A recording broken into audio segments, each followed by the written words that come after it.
Şimdi ben ülkemize göçmen sorunu olduğunu düşünmüyorum. Göçmen sorunu bizim ülkemizde sadece İslam ülkelerine gelen göçmenlere yönelik olduğunu düşünüyorum. Bu da çok azınlık tarafından dile getiriliyor. Yani ülkenin büyük çoğunluğu göçmenlerle ilgili bir problem olduğunu dile getirmiyor. Tepkilerini dile getirmiyorlar. Sadece bir azınlık kesim. Bu azınlık kesimin de dile getirmesinin sebebi bence siyasidir. Yani benim kanaatime göre siyasidir ki öyle.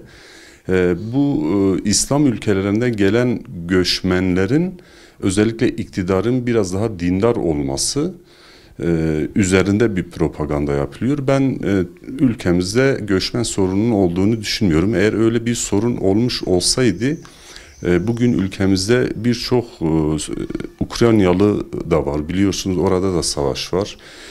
Başka ülkelerde gelen göçmenler de oluyor. Sığınmacı insanlar da oluyor.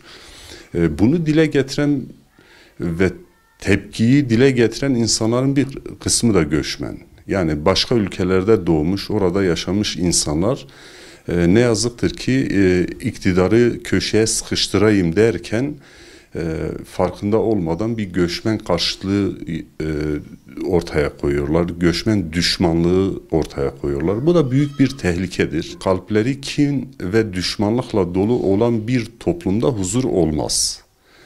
Yani biz öyle bir gelenekten geliyoruz ki bizim İslam geleneğimizde sahabeler göçmen olarak başka bir ile göç etmişler, muhacir olmuşlar ve orada büyük bir medeniyet kurulmuş.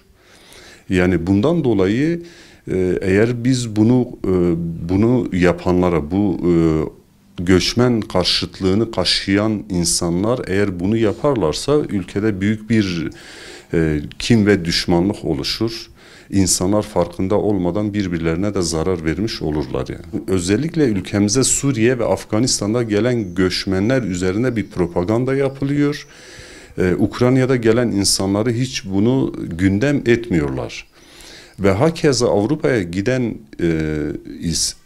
Müslüman olan göçmenler, sığınmacılar itilip kakılırken işte Amerika Birleşik Devletleri'nin başkanı Ukraynalı göçmenleri ziyaret ederek de onlarla ilgileniyor.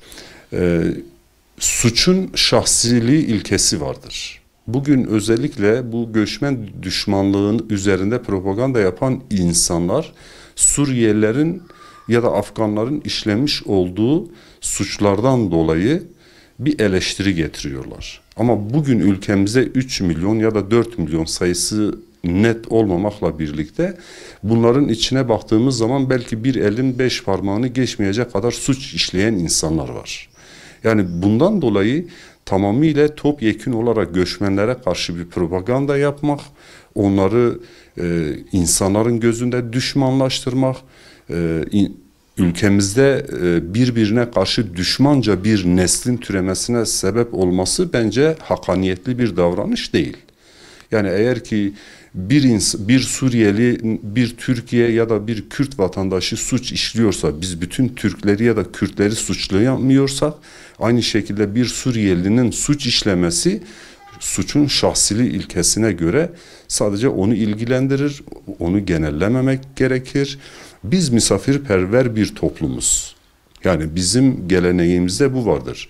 Bizim Suriyeli olsun, Afgan olsun, Ukraynalı olsun, bu insanların onurunu, gururunu rencide etmeyecek şekilde onları misafir etmemiz lazım.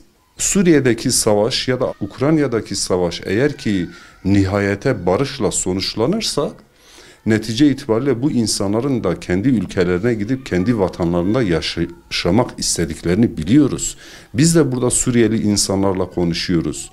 Yani özlem duyuyorlar. Yani biz meseleleri hep maddi gözle görmememiz lazım. Yani bu insanlar burada aldıkları maaşla kendi ülkelerinde yaşadıkları huzuru elde edemiyorlar ki. Biz gidiyoruz, evlerini görüyoruz, STK olarak şahit olmuşuz.